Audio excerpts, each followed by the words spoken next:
Welcome to bird media. నేను మీ పవన్ కృష్ణమూర్తి. ఒక విచిత్రమైనటువంటి వార్త అయితే వినిపిస్తోందండి. అది ఎంతవరకు సమంజసం అనేది తెలియట్లేదు, ఎంతవరకు సాధ్యం అనేది కూడా తెలియట్లేదు. ప్రశ్న రావణ్ ఎవరైతే జోసెఫ్ బచ్చలకూరి ఉప ముఖ్యమంత్రి పవన్ కళ్యాణ్ గారి మీద, ప్రభుత్వం మీద చేసినటువంటి వ్యాఖ్యల మీద 4 కేసులు పడ్డాయి. 4 సార్లు కూడా కాదు, 3 సార్లు బేసిక్గా మాట్లాడాలంటే 3 సార్లు ఏమో కేసులు పడ్డాయి, 3 బెయిల్ వచ్చింది. 4వ కేసు 2025లో పిఠాపురంలో పిల్లలకు సంబంధించి ఈ కుల వివక్ష రెచ్చగొట్టేటువంటి విధంగా, కులాల మధ్య చిచ్చు పెట్టేటువంటి విధంగా ప్రయత్నం చేశాడనే దాని మీద 2025లో నమోదైనటువంటి కేసు. దానికి సంబంధించి కూడా బెయిల్ వచ్చింది, ఎందుకంటే ఆల్మోస్ట్ ఆల్ అవే సెక్షన్స్.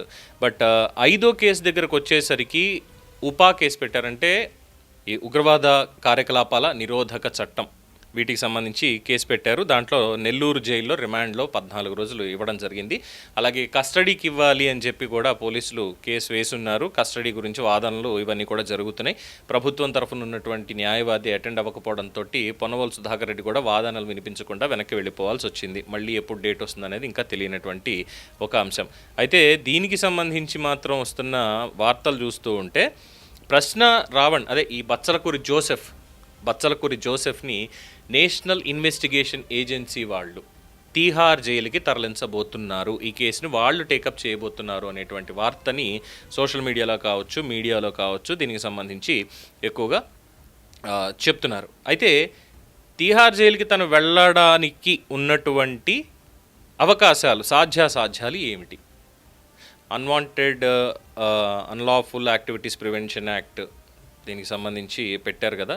యూఏపీఏ పెట్టడం అంటే అది దేశ సమగ్రతకి, దేశ భద్రతకి సంబంధించినటువంటి అంశంలో వాస్తవంగా ఆ సెక్షన్ పెట్టారు అంటేనే ఫస్ట్ ఎన్ఐఏ వాళ్ళు రావాలి. బట్ ఎన్ఐఏ వాళ్ళు ఇంకా రాలేదు.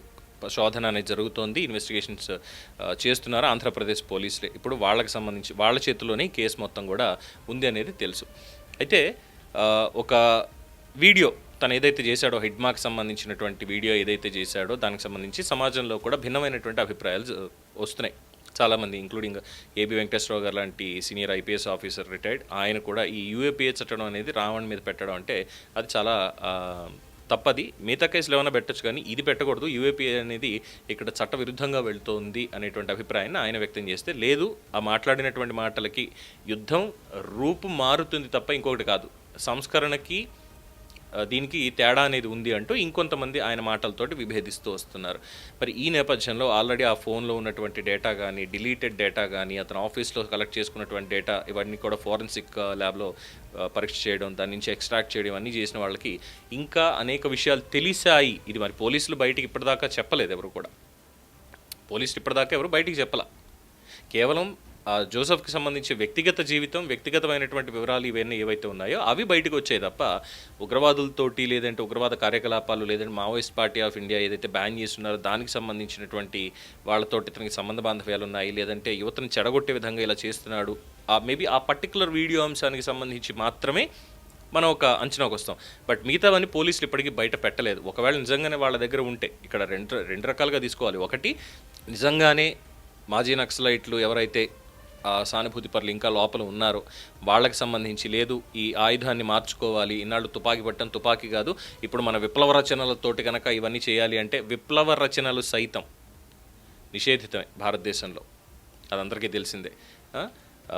ఆ పాయింట్ ఆఫ్ వ్యూలో ఏమన్నా ఉన్నాయి అంటే వాటికి సంబంధించి అప్పుడు ఎన్ఐఏ వాళ్ళు తీసుకెళ్ళడం, ఇంకా పై లెవెల్ ఇన్వెస్టిగేషన్ చేయడం అనేది జరుగుతుంది. కానీ ఇప్పుడున్నటువంటి పరిస్థితులు, అతని మీద పెట్టినటువంటి సెక్షన్లు ఏవైతే ఉన్నాయో వాటి పరంగా చూసినప్పుడు మాత్రం ఇది తీహార్ జైలుకి వెళ్ళేది కాదు, కేవలం నెల్లూరు ఈ జైల్లోనే రిమాండ్. అక్కడే దీనికి సంబంధించి ముందుగా కస్టడీ, అసలు పోలీసుల కస్టడీలోకి తను రావాలి, వచ్చి విచారణలో పాల్గొనాలి, వాళ్ళు అడిగిన దానికి సమాధానం చెప్పాలి.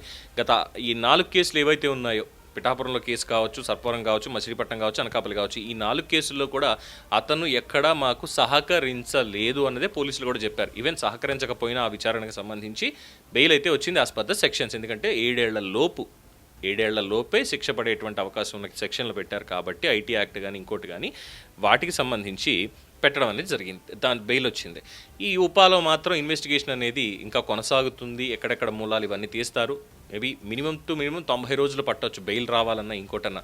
14 రోజులు రిమాండ్ ఇచ్చినంత మాత్రం ఇది అవ్వదు. 14 రోజుల తర్వాత మళ్ళీ ఎలాగో హాజరుపరుస్తారు, హాజరుపరిచిన తర్వాత మళ్ళీ రిమాండ్కి పంపిస్తుంది కోర్టు.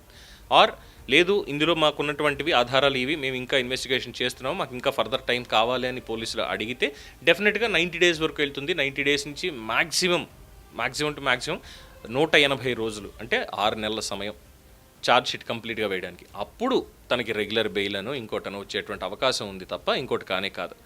సో మన పోలీసులు ఇన్వెస్టిగేషన్ ప్రకారం చూస్తే ఇది జరిగేది. లేదు ఇంకా ఎన్ఐఏ చేతిలోకి ఒకసారి వెళ్ళిందా, అక్కడ ఉండేటువంటి లెక్కలు వేరు. ఆ లెక్కలన్నీ కూడా కొంచెం ఎక్స్ట్రీమ్గా ఉంటాయి. వాళ్ళ ట్రీట్మెంట్ కానీ వాళ్ళ సెక్షన్స్ కానీ చాలా డిఫరెంట్గా ఉంటాయి. అది నిజంగానే కఠినతరంగా ఉంటుంది. ఇక తీహార్ జైలుకి వెళ్ళిన తర్వాత అంటే ఇంకో ఏడాది పాటు రావణ్ అక్కడే ఉండాల్సి వస్తుంది ఒకవేళ వెళ్తే మాత్రం. బట్ సాధ్యాసాధ్యాలు పరిశీలిస్తే డెఫినెట్గా ఇప్పుడున్నటువంటి సెక్షన్స్ వీటి ప్రకారం చూసినప్పుడు ఇది ఎన్ఐఏకి బదిలీ అవుతుంది అని అయితే అనుకోవట్లేదు. But it's a kind of rumour అని కూడా అనుకోవచ్చు. అంటే ఫర్దర్గా జరిగే అవకాశం ఉంది అనేటువంటి రూమర్ అనుకోవచ్చు. బట్ ప్రాక్టికల్గా మాత్రం still he is in Nellore central జైల్లోనే రిమాండ్లో ఉన్నాడు. ఫర్దర్గా పోలీస్ కస్టడీకి అతను విచారించాలి. ఇందులో వాస్తవాలని బయటికి రావాలంటే మాకు సమయం కావాలని 1 వారం రోజులు అడుగుతారా, 10 రోజులు అడుగుతారా, పోలీసుల అండర్లో పెట్టుకొని క్వశ్చన్ చేసి అతని నుంచి మొత్తం ఆ డేటా ఎక్స్ట్రాక్ట్ చేయించడానికి వీటన్నిటికి సంబంధించి పోలీసులు ఇచ్చే ఆ రిక్వెస్ట్ని బట్టి ఫర్దర్ ఉంటుంది. దాని మీద కస్టడీకి ఇవ్వద్దు, పోలీస్ కస్టడీకి ఇస్తే ఇగో ఇలా అవుతుంది, ఇలా హింసిస్తారు అంటూ పొన్నవోలు సుధాకర్ రెడ్డి ఎలాగో రెడీగా ఉన్నారు. వైఎస్ఆర్సీపీ నుంచి వచ్చినటువంటి లాయర్ గారు ఆయన వాదనలు వినిపించడానికి సిద్ధమవుతున్నారు అనేది కూడా తెలుస్తున్నటువంటి ఒక అంశం.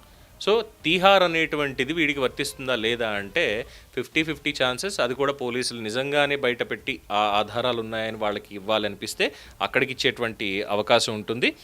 ఈ బదిలీ అనేటువంటి దాని మీద మాత్రం ప్రస్తుతానికి సమాచారం లేదు. This is what actual fact. దీని మీద మీ అభిప్రాయం తెలియచేయండి. చూస్తూనే ఉండండి ది బర్డ్ మీడియా.